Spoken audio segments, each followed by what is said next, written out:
Presenting you 2067। कहानी का आगाज़ इससे होता है कि दुनिया से पौधे ख़त्म हो गए हैं, जिसकी वजह से ऑक्सीजन भी ख़त्म हो गया है और लोग इसकी वजह से मर रहे हैं। दिखाया जाता है कि ऑस्ट्रेलिया का एक शहर ही बाकी बचा है क्योंकि वो आर्टिफिशियल ऑक्सीजन यूज़ कर रहा था। ऑक्सीजन की कमी की वजह से एक बीमारी तेज़ी से फैल रही थी और अब एथन और उसकी बीवी दिखाई जाती है। एथन की बीवी भी उस बीमारी का शिकार हो गई थी, मगर वो उसको बचाने की पूरी कोशिश कर रहा था।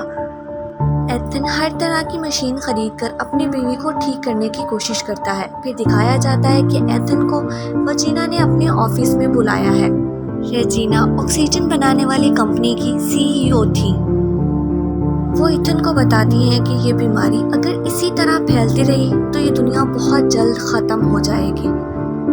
इस दुनिया को बचाने के लिए तुम कुछ कर सकती हो। इथन बहुत हैरान होता है, मगर बैठकर उसकी बात सुनने लग जाता है। रेजिना इथन को एक लैब में ले जाती है जहाँ पे बहुत बड़ी मशीन पड़ी हुई होती है और इथन को बताया जाता है कि ये मशीन उसके बाबा ने बनाई थी। रेजिना उसको बताती है कि इसको सिर्फ तुम ही चला सकती हो क्योंकि इसका एक हिस्सा तुम्हारे हाथ में घड़ी की सूरत में मौजूद है। फिर इथन थोड़ी देर के लिए अपने बचपन में चला जाता है और उसको याद आता है कि जब उसके बाबा ने ये घड़ी उसको दी थी तो उसके हाथ से बहुत खून बहा था और वो उसके हाथ में ही फिक्स होकर रह गई थी। इथन को बताया जाता है कि इस टाइम मशीन के थ्रू एक मैसेज मिला है जिसमें कहा गया है कि तुम्हें 400 साल आगे भेजा जाए।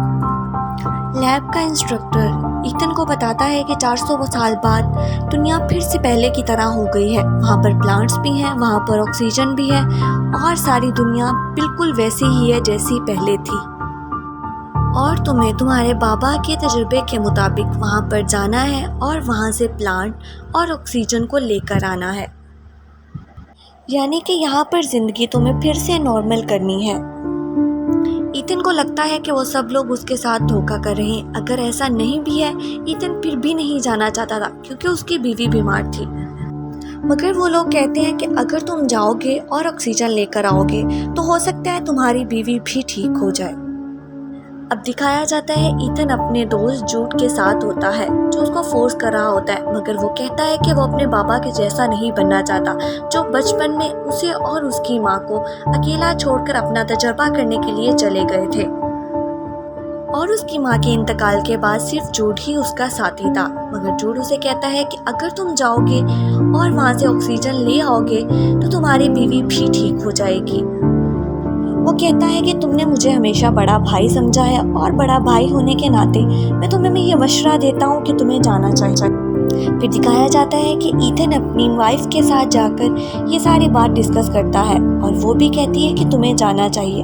हालांकि वो ऐसा नहीं चाहती थी, मगर वो कहती है कि तुम ये सब कर सकते हो तो तुम्हें लोगों की जान बचानी चाहिए।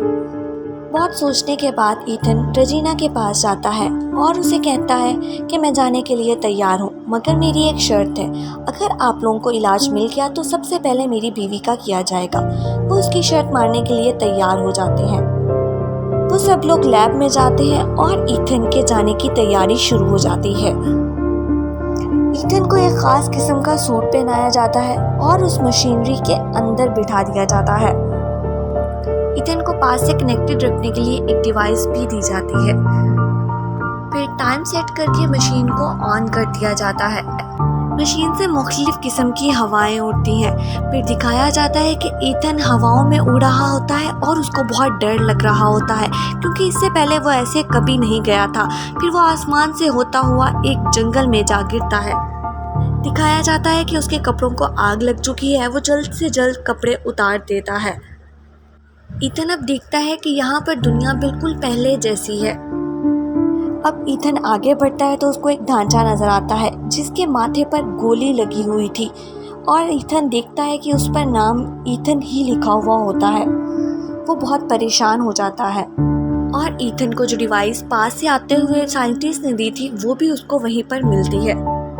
इथन ये सब देखकर बहुत ज़्यादा डर जाता है और उसके हाथ में भी वैसी ही घड़ी होती है जैसी कि इथन के पास थी, मगर उस पर लाइट ग्रीन होती है और जो इथन के पास थी उस पर लाइट रेड होती है। फिर दिखाया जाता है कि ईथन कोई ऐसा फल खा लेता है जिसकी वजह से उसकी तबीयत खराब हो जाती है और वो वहीं पर बेहोश हो जाता है। ईथन की तबीयत की खबर उस डिवाइस की मदद से लैब तक पहुंच जाती है।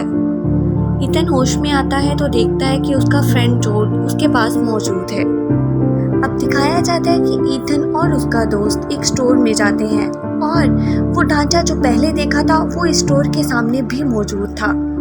जॉर्ज उसकी तरफ बहुत गौर से देखता है। फिर दिखाया जाता है कि एक स्कैनर आता है और वो ईथन की आई को स्कैन करता है और वापस चला जाता है। इतने में दरवाज़ा भी खुल जाता है। अंदर जाने पर उन्हें मालूम होता है कि ये तो वही लैब है जहाँ से उन्होंने शुरू किया था। जॉर्ज ये देखकर बहुत खुश होता है क्योंकि वहाँ पर वही टाइम मशीन मौजूद थी और वो उस पर बैठकर पास्ट में जा सकते थे। फिर वो देखते हैं कि वहाँ पर लिखा होता है कि 4 घंटे के बाद ये लैब भी गायब हो जाएगी। फिर ईथन एक डिवाइस के जरिए अपने बाबा की दी हुई इंफॉर्मेशन को निकालता है जिसमें उन्हें बताया था कि इसको कैसे चलाना है और कैसे इसको ठीक करना है। अब वो देखते हैं कि उनके पास वक्त बहुत कम होता है मगर काम बहुत ज़्यादा। वो मशीन जिसके ज़रिए ऑक्सीजन को जमा करना था वो पहले से ही ख़राब हो चुकी थी। और वो लोग अब जब बाहर जाते हैं तो वो देखते हैं कि जगह जगह पर इंसानों के ढांचे पड़े हुए हैं और फिर उन्हें पता चलता है कि इंसानों के यहाँ पर ख़त्म होने के बाद हर जगह पौधे उगाए थे। इसका साफ मतलब था कि इंसानों के यहाँ से जाने के बाद ही माहौल ठीक हुआ था। ईथन अपने घर जाता है और अपनी बीवी के ढांचे को देखकर बहुत परेशान होता है। फिर वो फ्यूचर डिवाइस से रिकॉर्डिंग सुनता है जिसमें लिखा होता है कि जॉर्ज उसको मार देगा और ऐसा ही होता है। जॉर्ज गोली लेकर उसको मारने लगता है कि ईथन उससे वादा करता है कि वो उस मशीन को ठीक कर देगा और वो उसमें प्लांट्स और ऑक्सीजन जमा करके वापस जाएंगे। फिर वो लोग लैब में वापस आ जाते हैं जहाँ पर उनके पास सिर्फ 37 मिनट्स बाकी थे। ईथन फिर से बाहर जाकर अपने ढांचे को देखता है कि क्या उसका मुस्तकबिल बदल गया है मगर ऐसा नहीं होता है। वो बहुत ज़्यादा परेशान हो जाता है क्योंकि उसका मुस्तकबिल अभी भी वैसा ही था। ईथन अपनी डिवाइस से बैटरी निकालकर अब फ्यूचर की डिवाइस में डाल देता है और देखना शुरू कर देता है कि क्या हुआ था। फिर वो अंदर आता है तो जॉर्ज उसे कहता है कि अब हमारे पास वक्त बहुत कम है, हम वैसे भी नहीं बच पाएंगे, बेहतर यही है कि इस मशीन में बैठकर हम पास में ही चले जाएं। मगर वो कहता है कि ऐसा नहीं हो सकता, मुझे अपनी बीवी और लोगों को बचाना है। और फिर ईथन जॉर्ज को एक कमरे में बंद कर देता है और वापस आकर दोबारा से अपने बाबा की वो इंस्ट्रक्शंस खोलता है जिसमें उन्होंने बताया था कि मशीन को कैसे ठीक करना है और कैसे इसको सही तरीके से चलाना है। और ईथन के पापा उसे बताते हैं कि रजीना उस मशीन का गलत इस्तेमाल करना चाहती थी, इसीलिए उसके बाबा ने उसको ईथन के डीएनए से मैच कर दिया था। मगर रजीना हार मानने वालों में से नहीं थी। ईथन को फिर से याद आता है कि कैसे वो घड़ी पहनने पर उसके हाथ से ब्लड आया था। फिर दिखाया जाता है कि रजीना और जॉर्ज ने मिलकर उसके माँ बाप को मरवा दिया था ताकि वो ईथन को अपने मकसद के लिए इस्तेमाल कर सकें। ईथन यह देखकर बहुत रोता और चिल्लाता है क्योंकि वो हमेशा से अपने बाबा को गलत समझता था मगर उसके बाबा सही थे।